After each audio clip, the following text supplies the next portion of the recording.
This is the story of two brothers who started from nothing and raised a massive empire with their hard work and dedication. These two brothers, popularly known as the Laundry Brothers, have today become revered names in the shoe industry, and even today, almost 100 years later, their legacy lives on. So let's get to know how the Dassler brothers started their career. What comes to your mind first when you hear about Germany?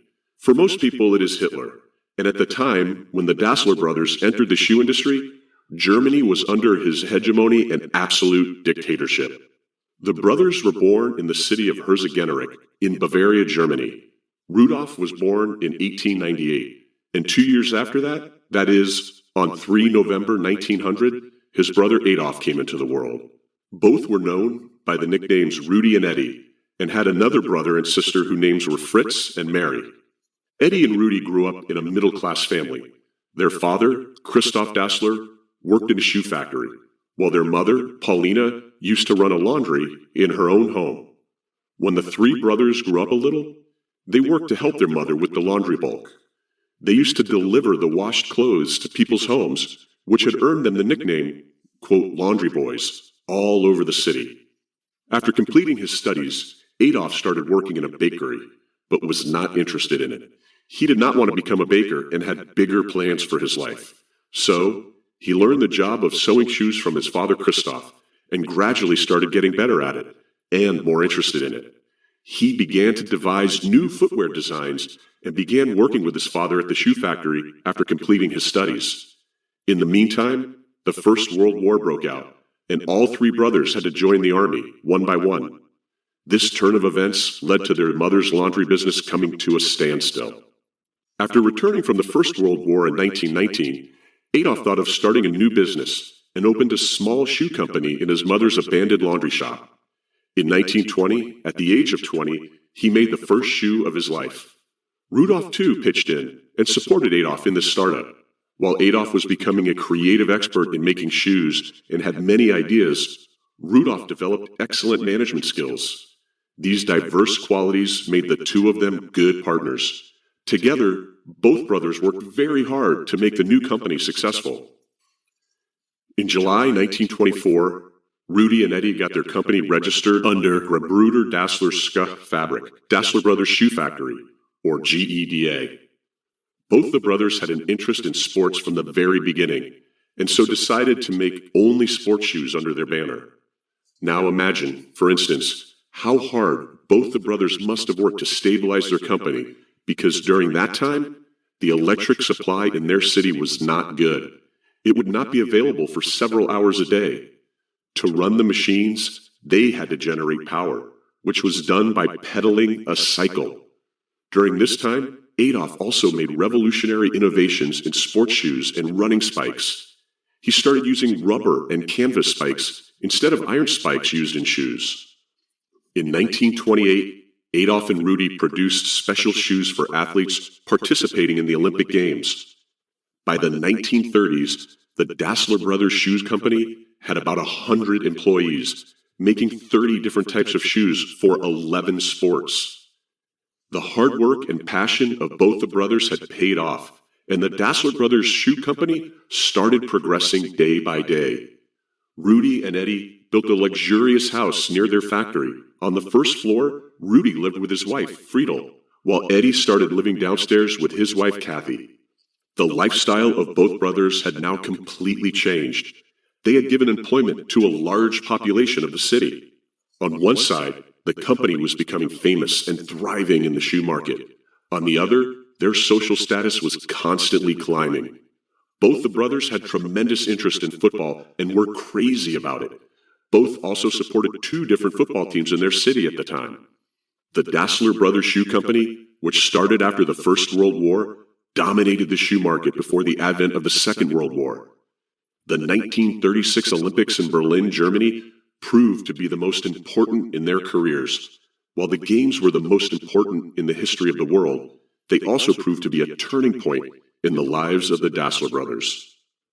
A few days before the flagging off of the games, Adolf arrived in Berlin with his new shoe, where he showed Jesse Owens his new Spikes sports shoe named Bucky Bullet and convinced him to be the brand ambassador of his shoe company at the Olympic Games.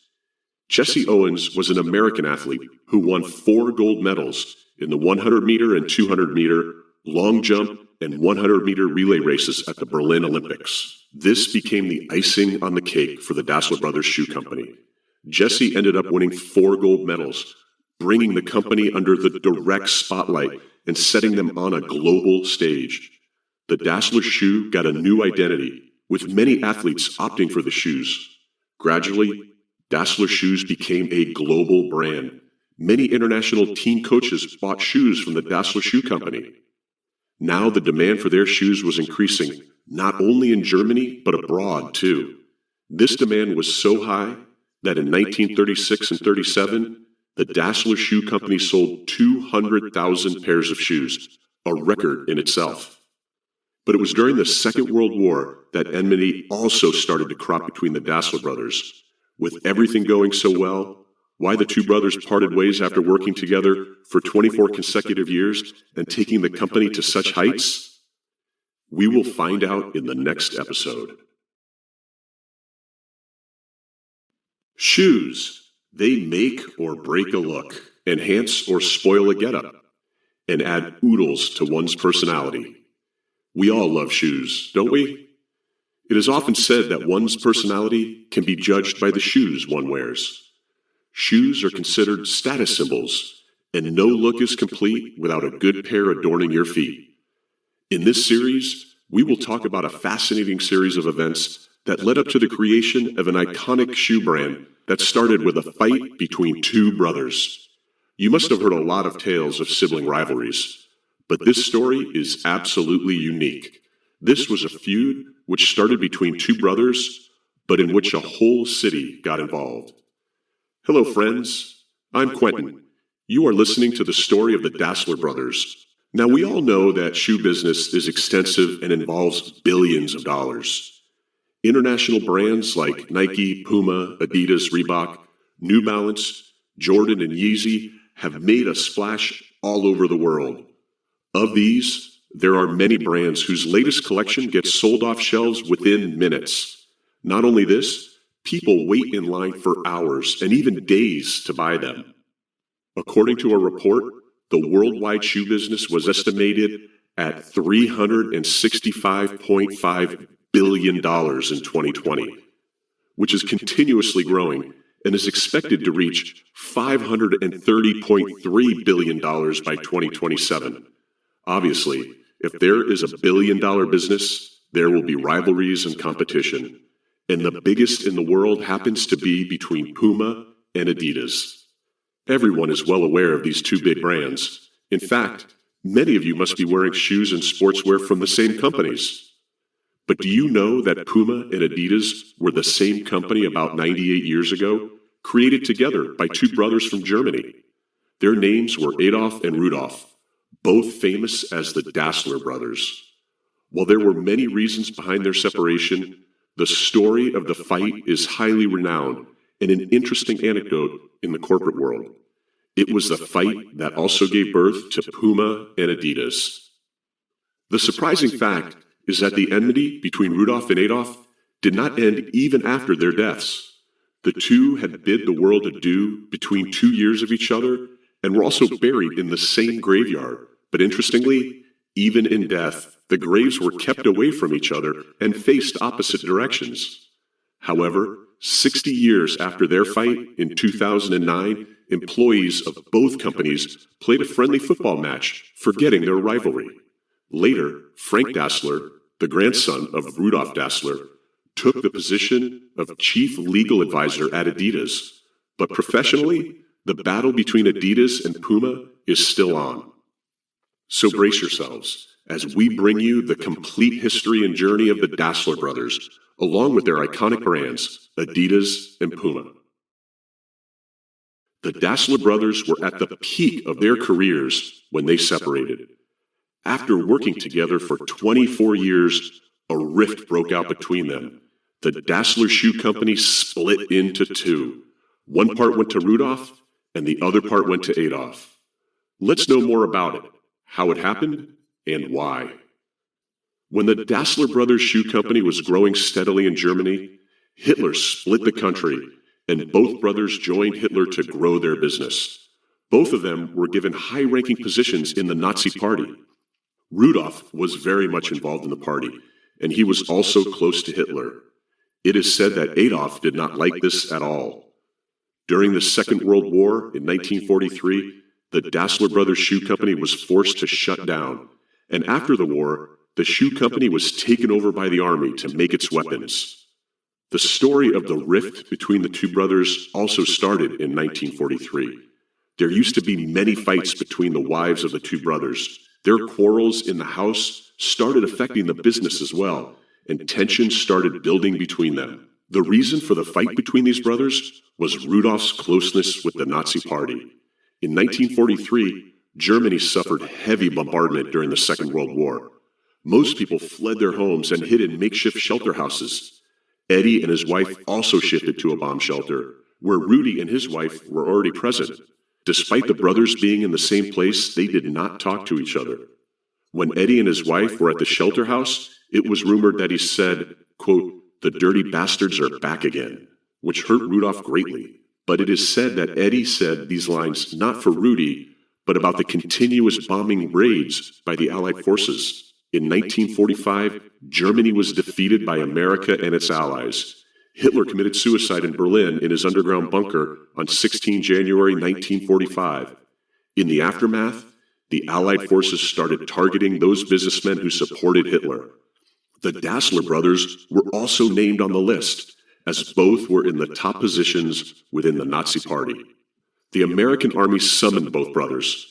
Adolf escaped by reasoning that he did not support Hitler and had helped Jesse Owens, an American athlete, in the Olympics in Germany. But Rudi got trapped, and the American army put him under house arrest for a year. You might ask what this house arrest is and how it differs from an ordinary one. The person under house arrest is confined to his home and not allowed to venture outside. He is not taken to the police station or jail. There is a police guard outside the house, and he is monitored constantly. When Rudi was under house arrest, someone told him that someone close to him had disclosed his political ties with the Nazi Party to the Americans. Hearing this, Rudi put the blame squarely on his brother Eddie. After this, a schism was drawn between them for good. When Rudolf came out of house arrest, this quarrel had spilled over into the public domain. In 1948, the two brothers officially separated, and both opened their factories. Adolf named his company by combining his name and surname. He took his name Adolf as Adi, and the surname Dassler as Das. And by combining the two, he named his company Adidas, where he started manufacturing sportswear and footwear. Rudolf also started his company under the name Rudi, which was later renamed. Today, Rudi is identified as Puma, another leading sportswear and footwear company. The river Orak in Herzogenaurach, Germany, divides the city into two parts, south and north. On the south side of this river was Rudi's factory, which stands to this day. And on the other side was Eddie's factory.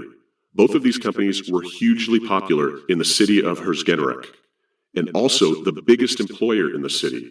At least one member of every family living in the city used to work in one of these two companies. Interestingly, Herzogenaurach has been considered the city of shoemakers since the Middle Ages, and today, this city has developed into the sports shoe capital of the world. At that time, the fight between the two brothers spilled onto the city streets and divided the city. The battle between these two never ended. After establishing their respective companies, both brothers engaged in fierce competition with each other. American shoe company Nike got the benefit of the fight between these two.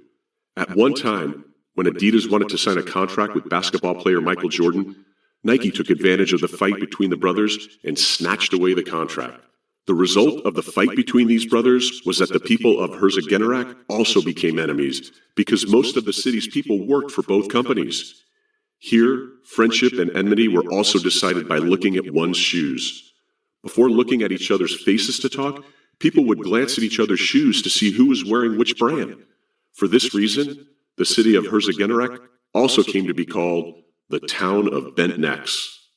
There were two schools in the city. Children of the people working at Puma went to one, and the other school was for the children of people working in the Adidas company. At that time, everyone, from young to old, wore only one brand from top to bottom. It rarely happens that an employee wears clothes of another brand. But the most interesting aspect is that the mayor of the city of Herzogenaurach was the only person to wear a combination of both Puma and Adidas brands, probably because he couldn't afford to be biased. Surprisingly, even marriages in the city started happening only after checking the shoes. All the shops in town, from the bakery to the barbershop, were also divided. The rivalry was so bitter that it even affected religion and politics. Puma was seen as Catholic and politically conservative, while Adidas was seen as Protestant and socially democratic. This rivalry between both brothers had slowly become famous, not just in Germany, but all over the world. Friends, this was the story of the separation of the Dassler brothers and their rivalry. In the next episode, we will know how these two brothers established themselves in the sports industry, so don't go anywhere. Today, Adolf Dassler's Adidas office is not only located in Herzogenaurach, but their network is spread worldwide. They have offices in many countries across the globe, including the UK, USA, Canada, Japan, Australia, Taiwan, and Spain. In 1948, the Dassler brothers divided their property, and the two brothers parted ways. After that, both of them started separate companies. Adolf Dassler registered his new company, Adidas, on 18 August 1949. He had named his company after himself. As we have already mentioned, one of Adolf's nicknames was Adi, so he took the company's first word, Adi, and second word, Das, from his surname Dassler, and named his company Adidas. Adidas, as a company, was not limited to only shoe manufacturing. It also expanded and focused on sportswear. Later on, Adidas also started producing merchandise like watches, bags, glasses, and other accessories. Today, Adidas is the largest manufacturer of sports accessories in Europe, while it is the second largest sports company in the world. The American sports company Nike occupies the top spot. The Adidas logo has 3 parallel lines in white color, which is seen in the design of their sportswear and shoes. The 3-line trademark belonged to the Finnish athletic company Karhu Sports, which Adidas bought in 1952. Karhu Sports was established in 1920 and produced javelins for sports. Later, this company expanded and focused on making footwear. After the Second World War, when the Karhu company was going through a financial crisis, they sold their trademark to Adidas for $600 and 2 bottles of whiskey. At the same time, a logo was designed in 1971 and was launched in 1972. This logo looked like a trefoil leaf. It has 3 leaves, which were later replaced. However, the trefoil logo is still seen in some Adidas products. If we talk about the biggest break in the sports history of Adidas, it was the FIFA World Cup in 1954. In this World Cup, the West Germany team was sponsored by Adidas, which supplied uniforms and boots representing the national team. In the finals, West Germany defeated the Hungarian team emphatically and won the World Cup. The German team had used Adidas' revolutionary footwear technology, which used very lightweight sports shoes that used screws and had lightweight rubber studs. The weight of these new sports shoes from Adidas was half that of traditional English football shoes. This victory of Germany in the FIFA World Cup made Adidas a big name in the football circle. The company got positive coverage on an international level. In 1967, Adidas launched a tracksuit in honor of the famous German defender Franz Beckenbauer. This was the beginning of a new dimension for the company in sports apparel and athletic wear. Gradually, the company did many experiments with shoes. Adolf Dassler died in 1978, after which the company passed into the hands of his wife and son, Horst Dassler. As soon as he took over the company, Horst tried to change many things, but had to face the challenges of ever-increasing competition in the sports shoe industry. Adidas' most significant competitor was the sports company Puma, which was the company of Adolf's younger brother Rudolf. Adidas also faced competition from Nike. After the death of Adolf, there was a slight decline in sales and profits of Adidas. Adidas' market share in the US and Japan continued to decline due to Nike, while Puma's sportswear and footwear sales increased by 35%.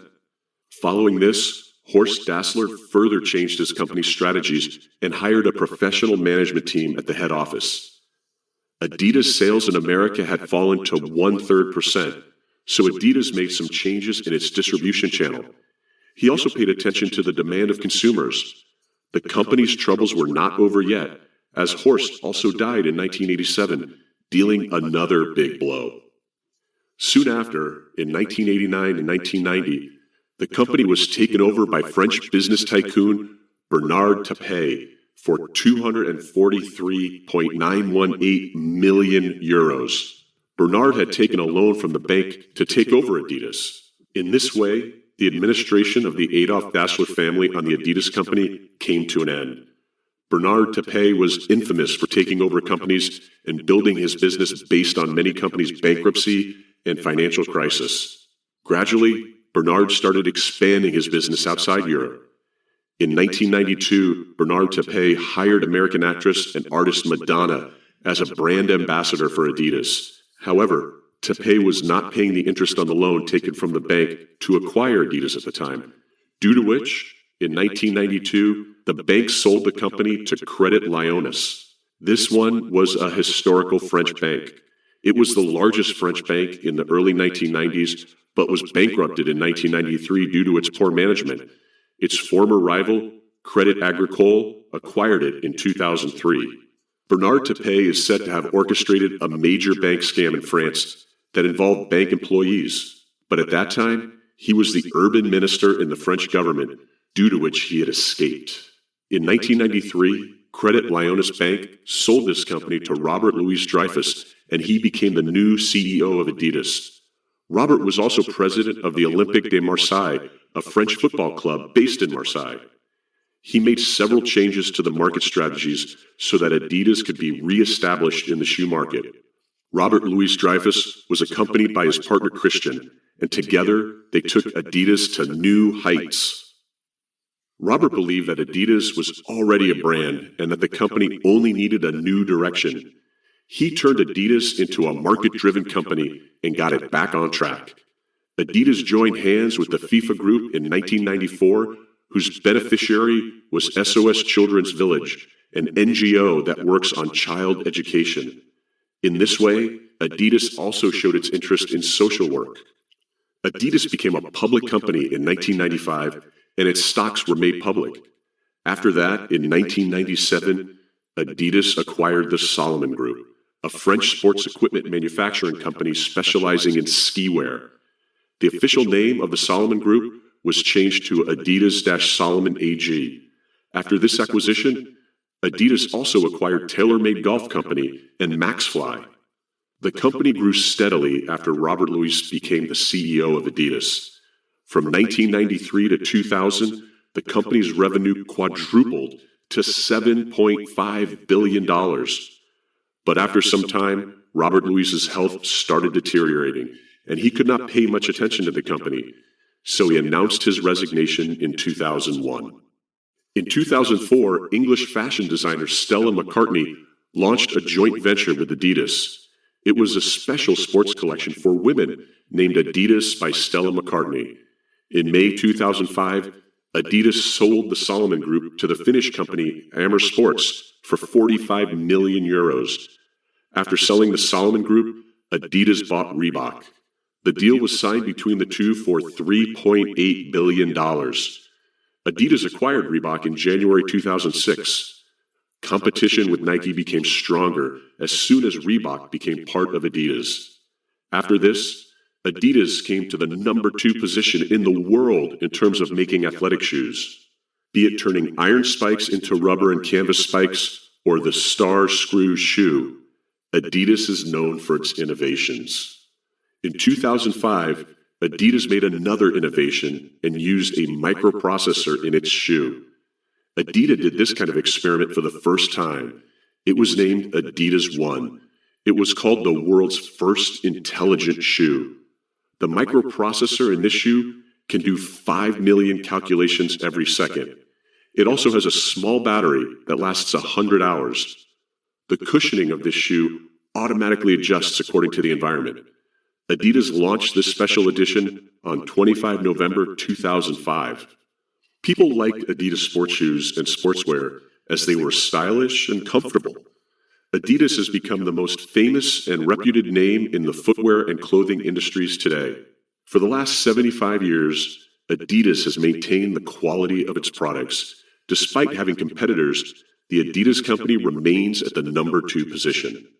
Adidas has devised several strategies to maintain its brand name and attract new customers.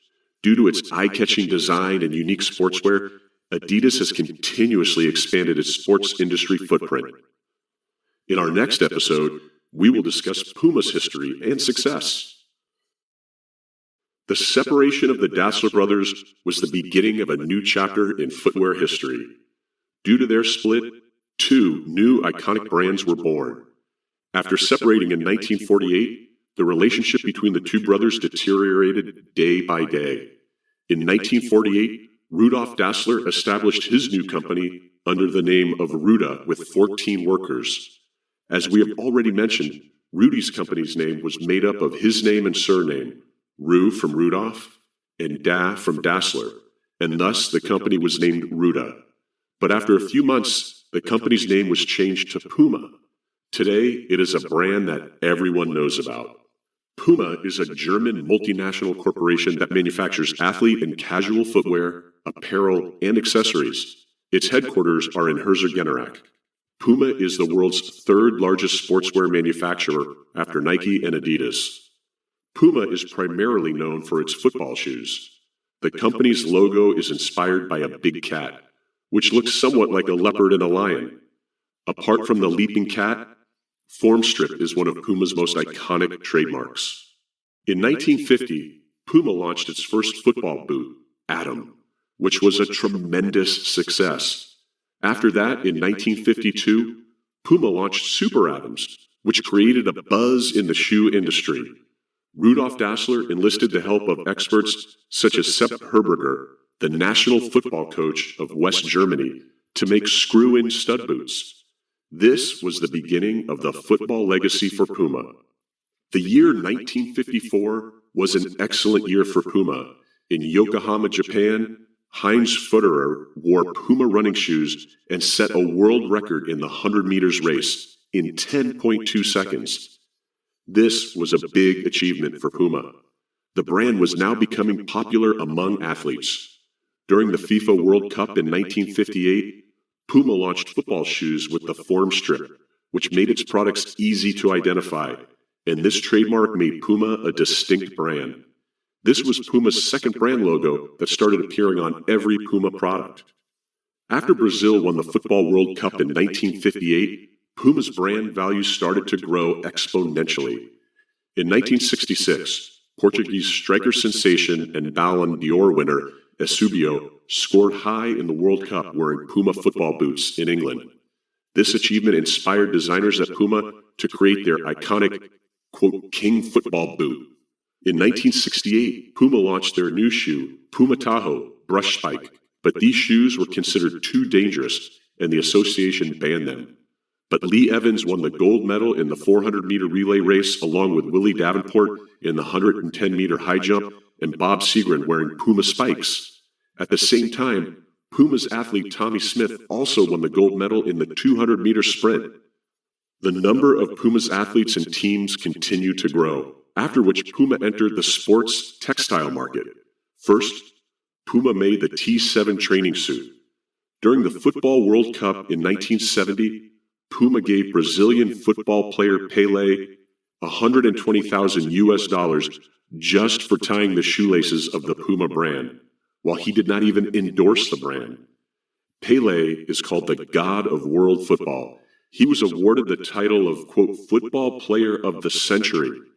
Tying up with such a player was a win-win for Puma, and they spent millions on the one-day deal with Pelé. In 1970, the final match of the World Cup was to be played between Brazil and Italy. Then there was a deal with Pelé that he would ask the referee for some time to tie the laces of his sneakers just before the start of the match. Pele did exactly that. Everyone's eyes were fixed on Pele. When he bent down to tie his laces, all the cameras focused on him. Puma got terrific coverage at the international level. In this match, Brazil defeated Italy. Puma's planning had worked, and the company benefited greatly from it. Now, you can imagine what would have happened to Puma's rival company Adidas at the time. After this incident, the sneakers war escalated to yet another level. In honor of Pele, Puma also brought out a shoe range called King Pele. Rudolf Dassler, who founded Puma, died on 27 October 1974 due to lung cancer.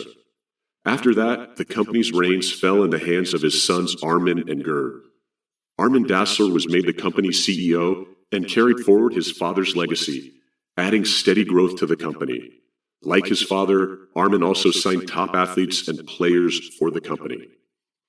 Argentina's famous tennis player, Guillermo Vilas, represented Puma tennis shoes in 1977. He holds the record of winning 46 matches, while he has won the French Open, US Open, and Australian Open twice. It was beneficial for Puma to partner with him. Today, Puma is at the top in supplying products to the top tennis athletes. In the year 1985, Puma brought the world's first smart shoe. Puma developed a new cushioning system called the running system. It was the world's first computer shoe. Runners could connect the shoe to the computer and check the data to make themselves faster, more efficient, and more competitive.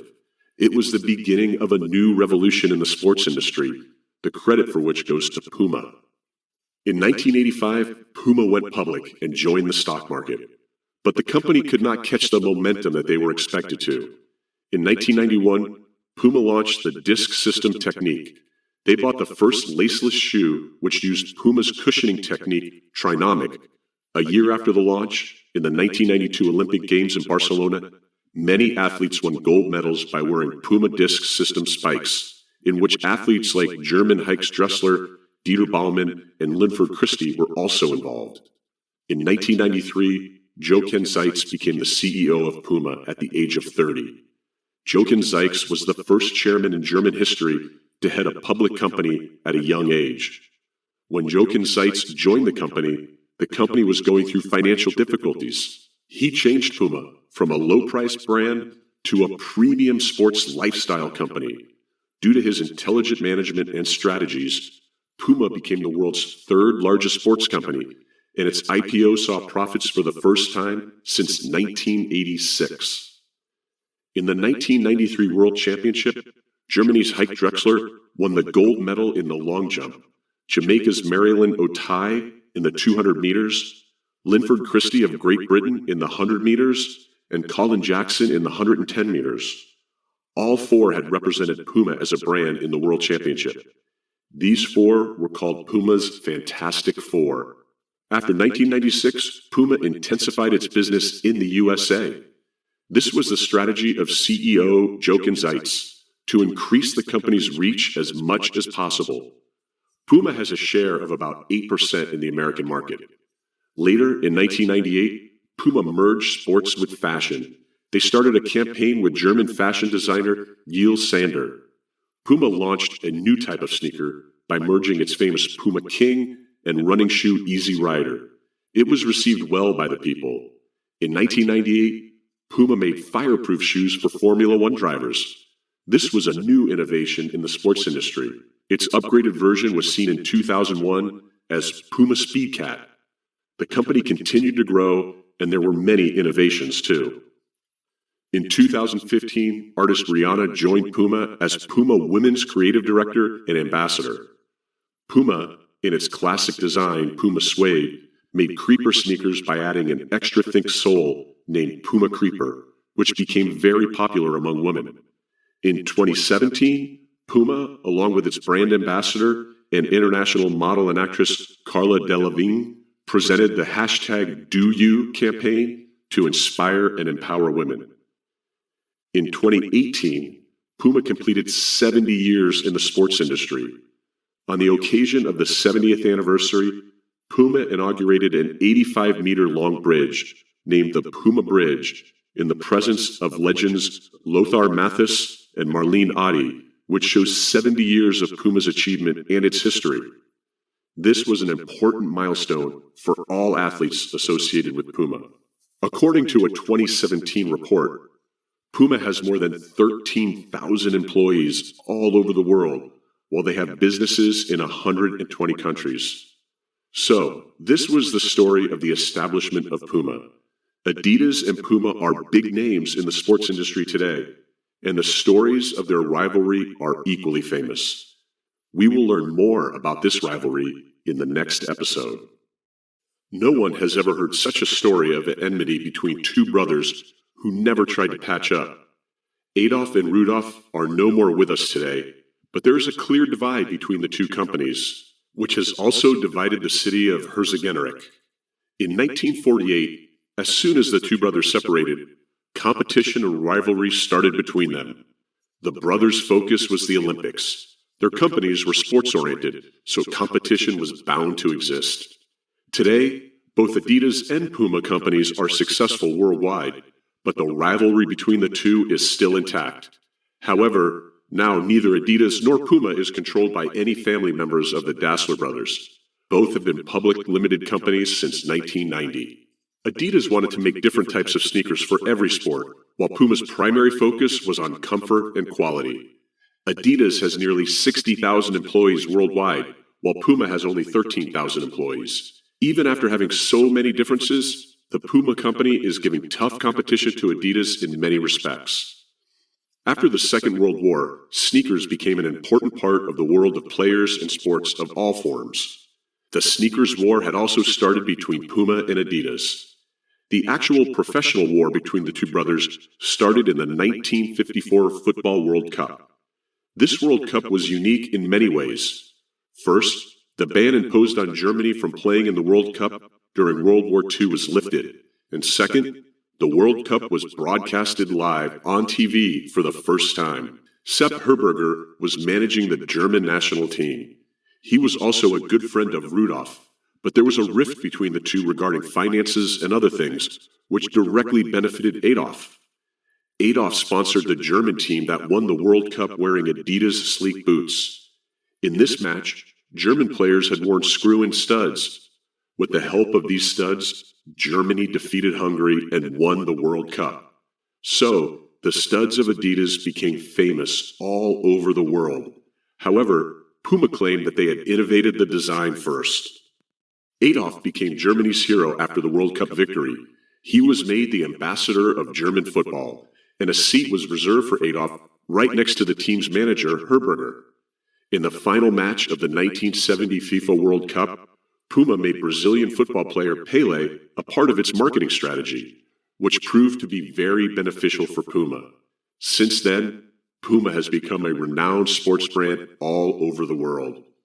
In 1980, the family of Rudolf Dassler sold 75% of the Puma company shares to the French Kering company. 10 years after that, in 1990, Adolf Dassler's company Adidas was no longer with his family. The ownership of both companies went into the hands of other companies. In 2021, more than 50% of Adidas Group's net selling profit came from the footwear category. Puma, too, wanted to establish itself as the most desirable sports lifestyle company in the coming time. Europe and America are the biggest profitable markets for Puma because 75% of their sales come from there. The two brothers had also sued each other several times over the issue of their shoe design and trademark in the initial years. The shoe industry is growing faster than any other industry and has become a multi-billion-dollar business. In the next episode, we will tell you how this industry is growing and how Nike, Adidas, and Puma became iconic brands. Shoes are a basic need for all human beings, as everyone craves comfort, function, and style. This is an accessory we all need as soon as we step outside the house, whether we are going for a special occasion or anywhere else. Look at the world's population. It can be easily estimated how large the global shoe business can be. If we talk about the global footwear market, in 2020, its value was $365.5 billion. and it's estimated that this business will reach $530.3 billion by 2027.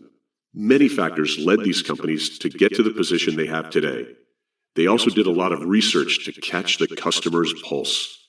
They created strategies according to market research, which has made global footwear the fastest growing industry today. Earlier, the demand for casual footwear was high in the market, but now people are more alert about their health and fitness. As such, the need for athletic footwear has increased greatly. The number of people going to gyms and working out indoors and outdoors has risen steadily, and so has the demand for athletic and sports footwear. As the use of the internet has become more normal, people have become more active on social media. With many promoting their products through social media and making them accessible to common people, the footwear market has grown greatly. For instance, the demand for sports shoes was earlier limited to only athletes, but now its appeal has reached ordinary people. People demand the same when they see their favorite players or actors in branded footwear and sportswear. That's why nowadays, most sports companies promote their products on social media. Also, as people now have the option of online shopping, there's a big boom in the footwear market. Many footwear companies now make special strategies for social media marketing. Footwear brands like Adidas, Puma, and Nike have grown steadily as they have understood customer demands. The number of working women has also increased across the world, due to which the demand for stylish footwear has multiplied rapidly. There is now a huge demand for footwear that can be worn in formal and casual places, whereby sandals, heels, and wedges have captured a large segment of the footwear market. Also, as the paying capacity of people has increased, the footwear market is proliferating. The world's largest footwear company, Nike, is a big name in the sports industry. Nike was founded in 1964, about 16 years after the establishment of Adidas and Puma. Despite this, the company grabbed the top spot, beating Adidas and Puma, and is now the largest shoe manufacturer in the world, with a simple slogan, quote, "Just do it." Over 73,000 employees work for Nike globally, which is a total business of $34.4 billion. Nike has more than 2,000 outlets in 170 countries and is known for its premium, high-quality products. Nike sponsors many top athletes worldwide, and many popular celebrities do its brand endorsements. Famous football star Cristiano Ronaldo is the brand ambassador of Nike and has a lifetime deal with Nike for $1 billion. Similarly, legendary players like basketball superstar Michael Jordan, LeBron James, and golfer Tiger Woods endorse Nike. At number 2 is Adidas, the company of Adolf Dassler, which is Nike's biggest competitor. Adidas ranks second in the shoe business and manufacturing in the world. Its net worth is $29.49 billion as of August 2022, and 60,000 employees work for it worldwide. On the stock exchange, the value of Adidas is $51 billion. In 2015 through 2016, Adidas beat Nike to a 10-year kit deal with Manchester United, which is valued at close to $750 million. This was the most valuable kit deal ever in sports history and was seen as a huge loss for Nike. After losing this deal to Adidas, Nike signed a 10-year deal with Barcelona in 2018, which will last until 2028. Competing with Adidas, Nike signed a deal with Barcelona for €105 million. This is considered a reflection of the keen competition between Nike and Adidas and is called the biggest kit deal in history after Manchester United. Established in 1949, Adidas has gone through many ups and downs, but the company still maintains its position. The company has come a long way from making lightweight shoes with screw-on studs to producing high-quality sportswear. Adidas has made strategies to compete with Nike, but has been unable to beat it. Adidas sponsors over 600 football players and over 250 professional clubs in European leagues. It is immensely successful in the sports industry, not only because of its good marketing strategy and innovative creative ideas, but also for developing and modifying its products by understanding the needs of professional athletes. Adidas and Puma have sponsored many games and other events over the years. Puma may be behind Adidas and Nike, but it is continuously growing. While the revenue for Nike and Adidas fell during the corona pandemic, Puma increased its revenue through different marketing strategies and planning. Puma has a market value of $9.2 billion as of August 2022. Puma has over 13,000 employees across the world, and the company's worldwide sales have risen from 4.6 billion euros in 2018 to 5.5 billion euros in 2019, 5.2 billion euros in 2020, and 6.8 billion euros in 2021. Clearly, Puma has registered steady growth in the shoe industry. Besides Nike, Puma, and Adidas, many other shoe brands have an important role in the shoe business. VF Corp, Skechers, Burberry, Asics Corp, and Green Worldwide are other top brands with a shoe business of billions of dollars. Significantly, Indian shoe companies are also not far behind. In India, companies like Liberty, Paragon, Relaxo, Red Tape, and Lakhani are steadily growing in the shoe industry. Liberty manufactures 50,000 pairs of footwear daily in its 6 manufacturing units. The net worth of this company is $5 billion. Many of these companies are now slowly expanding beyond India as well. You must be thinking that while we are talking about Indian shoe companies, we have forgotten to mention Bata. Though Bata and India have a very old relationship, you will be surprised to know that Bata is not an Indian company. It's a company from Switzerland. But as it has been in India for many years and has a strong hold on the market, most people do not even know that it is an outside company. Bata is a leading footwear brand in India with around 1,200 stores in different cities. In the last few years, the popularity of smart shoes has increased continuously as people have become more aware of participating in health, fitness, and sports activities. Smart shoes are the most significant innovation in this industry, attracting more people and enabling people to keep an eye on their health and physical activity. The shoe industry is constantly understanding the needs of the people and creating different types of footwear and sportswear for the market. It's now time to talk about brand ambassadors. They play a vital role in any brand success as they help create an image of the company and push it amongst its customers. So in choosing its brand ambassadors, a company takes meticulous care. When it comes to rival brands like Puma and Adidas, the importance of the brand ambassador ranks even higher. Since their establishment, these two companies have fought a virtual war as to who has more celebrities on their team.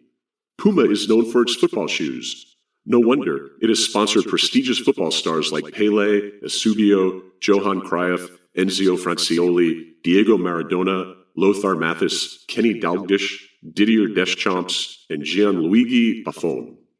Adidas, however, is not far behind and has even signed a $200 million deal with James Harden. Similarly, Puma made Usain Bolt its brand ambassador with a deal of $10 million. Usain Bolt, as we all know, is a Jamaican track athlete who has created several Olympic and world records. In addition, Puma also presents lines, shoes, and sports clothing created by designers Lamine Koyet and Abby Garbers.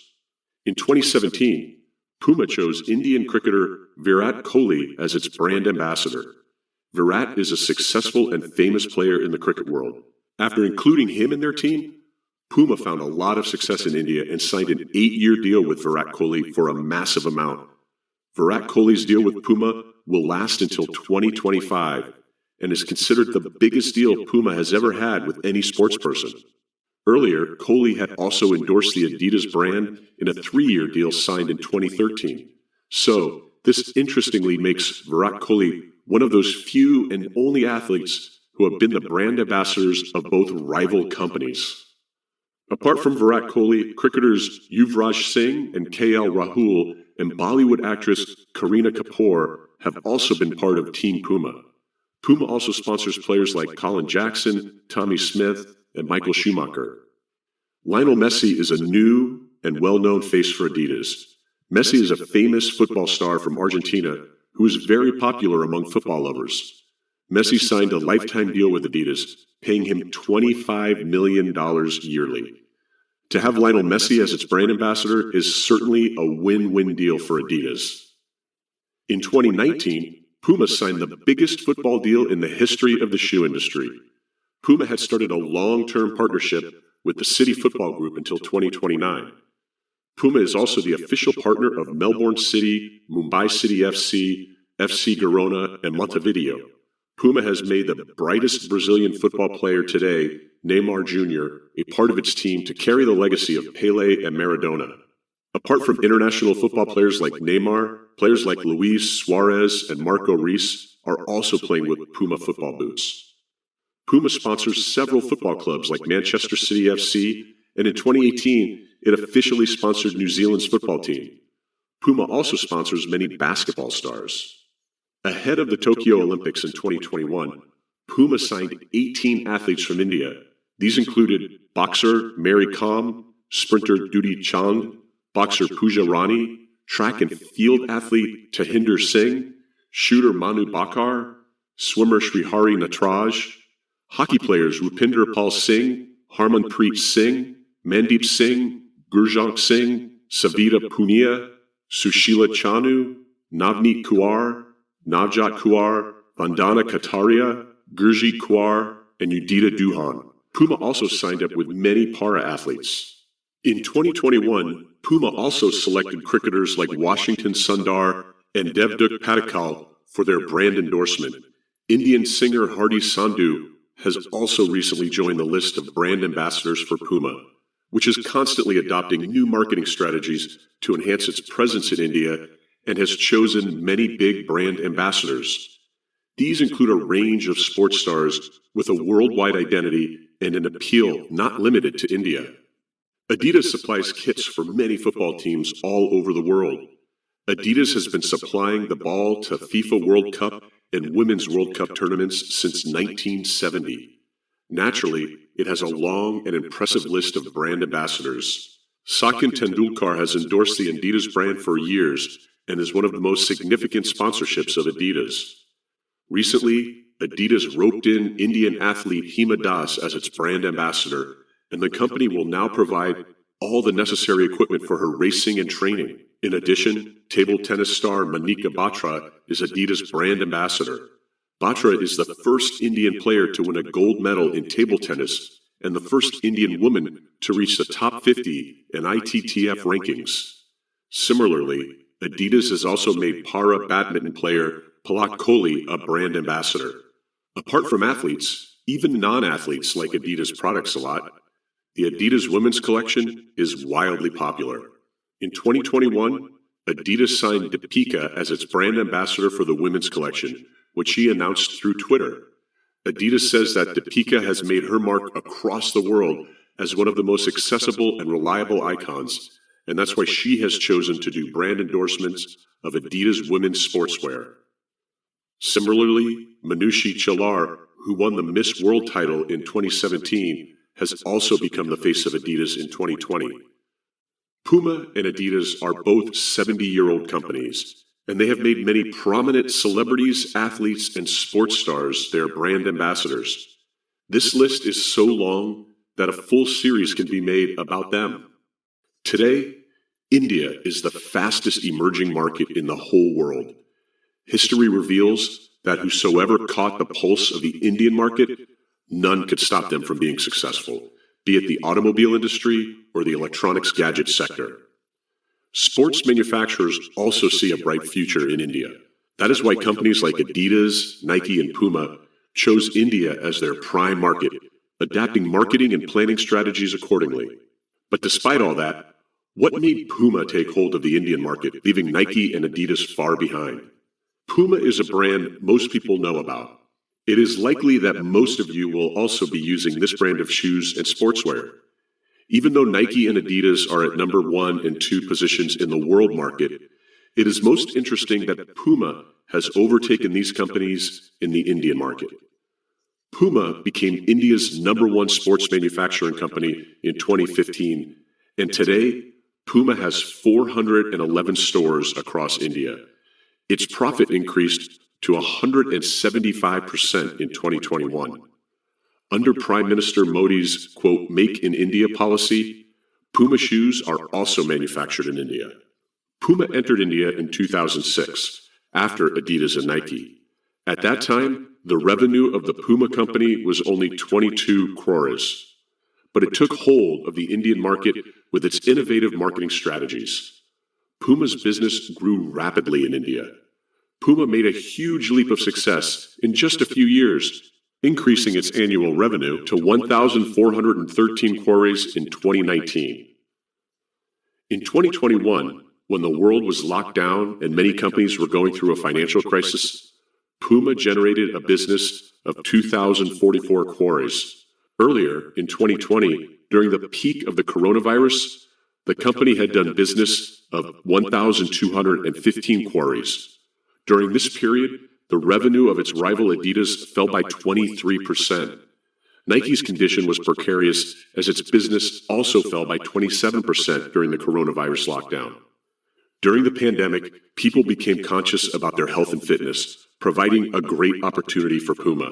From its research in the Indian market, Puma learned that Indians give immense importance to value for money, and hence, people focus more on savings than on luxury. As such, most Indians prefer multitasking footwear and rarely use different footwear for different tasks. Thus, Puma came up with footwear that was cheap as well as fashionable. Changing its products according to the needs of the Indians, it made significant modifications that helped decrease the cost of manufacturing by 30%. Online marketing was also on the boom during the pandemic, so Puma focused on the retail market and online marketing platforms. Puma launched its products on many online platforms, including Amazon, Flipkart, and Ahio. They got an excellent response, and Puma's profit share of 43% came only from online selling. Since the shoes made for Indians were used less for sport, Puma also made many changes in the sportswear and lifestyle segment. At the same time, Puma also did in-depth research to promote its women's collection and has continuously changed its strategy as per the results of its research. Puma found that there were rapid changes in the lifestyle of Indian women, so it gave importance to the women's category and launched many products. Puma's management learned from the research that Indian women also became more conscious about their health and fitness. They had started going to the gym, taking Zumba classes, and participating in several other physical activities. The most surprising thing was that this growth in the women's category was even more than in the men's. The realization made Puma take advantage by upgrading the women's collection accordingly. In India, Puma also designed and presented athletic clothing as casual wear and called it athleisure. These are outfits that can be used for exercising as well as general daily use. As people started wearing sportswear in offices, malls, and airplanes, it became a part of their lifestyle.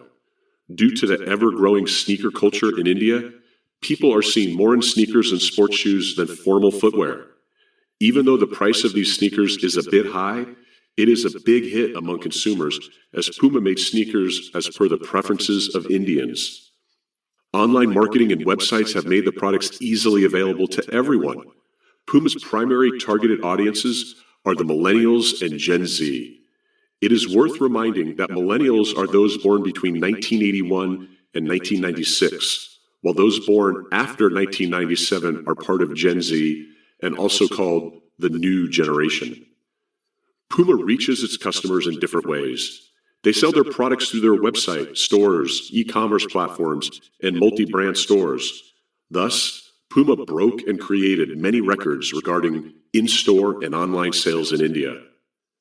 Puma still faces a big challenge while competing with brands like Nike and Adidas at the global level. Puma's worth is $7.29 billion, but the worth of Nike is 5 times more, and of Adidas is 3 times more than Puma. Power and money are things that can destroy any relationship. Something similar happened with the Dassler brothers, who were more friends than brothers since childhood and shared everything. They started the business and took it to dizzying heights, but could not stay together. As we have already mentioned, both brothers started their shoe business together. While Adolf was an expert in shoemaking, Rudolf's management skills were exemplary, and their hard work made a mark all over Germany. There were lots of similarities between the two brothers. Both Adolf and Rudolf had an interest in sports, and wanted to grow their company within this domain. But their separation led to the virtual division of the whole city of Herzogenaurach, as if citizens of the town were separated into two different camps. History has witnessed big empires and businesses destroyed in family feuds and rivalries, but nothing like this happened in the Battle of the Dassler brothers. The two brothers separated, but created new companies. Not only this, they took their businesses to new levels. The most surprising thing in this case was that the city's people joined their fight, making it a unique rivalry wherein the city's residents got divided into two factions. Their story is the most interesting anecdote of a fight between two brothers in the corporate world. A similar sibling rivalry happened in India a few years back. There was also a lengthy dispute between these two brothers regarding the property share. We are talking about the Ambani brothers, Mukesh and Anil Ambani. Mukesh and Anil Ambani's father, Dhirubhai Ambani, died in 2002, whereafter both brothers took over the business together. Elder brother Mukesh Ambani became the company's chairman, and Anil Ambani was the vice chairman. For almost 2 years, both of them handled the company very well. But after that, fights ensued between them over money and power. In those days, the battle between the Ambani brothers was a hot topic in the national arena and in the international media. Though the two brothers ultimately parted ways in 2005, even after a separation, their fights did not end, and many a time the two brothers came face to face in court. The battle between the two was over the gas supply agreement, wherein Anil Ambani wanted cheaper gas from Mukesh Ambani, but Mukesh Ambani refused. The court finally ruled in favor of Mukesh Ambani. Dassler brothers took their respective brands to enormous heights after their separation. But in the case of the Ambani brothers, while Mukesh Ambani climbed the stairs of success, Anil Ambani lost everything. Today, the paths of the Ambani brothers are entirely different. The Dassler brothers are no longer in this world, but their tales of rivalry are well known. Their story is enough to make any brand lover think about what could have happened if Rudolf and Adolf had remained together. Imagine what kind of shoe company and athletic brand we would have had today. Maybe this new company would have been far ahead of Nike, but we would not have seen the birth of two different and famous brands. This was the story of the Dassler brothers. One of the most interesting aspects of this story was that both were loved immensely by the people of their city. So much so that the citizens got divided and started fighting amongst themselves in supporting the respective brothers.